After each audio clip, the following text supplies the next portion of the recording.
السلام عليكم ورحمة الله وبركاته. عاملين ايه؟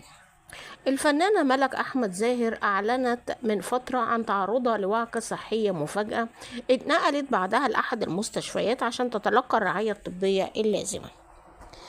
كشفت على حسابها الرسمي على انستجرام إن سبب نقلها للمستشفى هو إصابتها بحساسية الدم.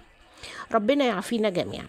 بس كتير مننا ما يعرفش ايه هي حساسية الدم. تعالوا مع بعض نعرف ايه المرض ده. هو رد فعل مبالغ من الجهاز المناعي للجسم تجاه عدة مواد. زي ايه؟ زي الغبار، والغبار ده اللي هو التراب الخفيف، وبر الحيوانات الأليفة، وحبوب اللقاح، وبعض الأطعمة زي منتجات الألبان والأسماك والفواكه والحشرات. طيب ازاي اكتشف الإصابة بحساسية الدم؟ في أعراض بتظهر لاكتشاف الإصابة بحساسية الدم زي السعال والعطس والحكة والطفح الجلدي وإفراز الدموع وانسداد أو سيلان الأنف.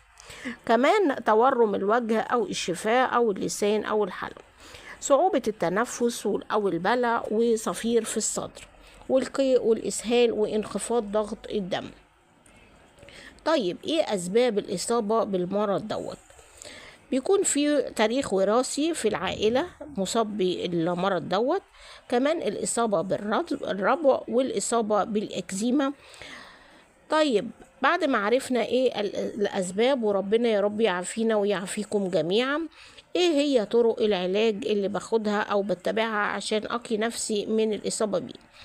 مضادات الهستامين وبخاخ الأنف، مع كمان تجنب المريض إنه يتعرض للمواد المثيرة للحساسية واللي احنا قلناها في الفيديو بتاعنا النهاردة.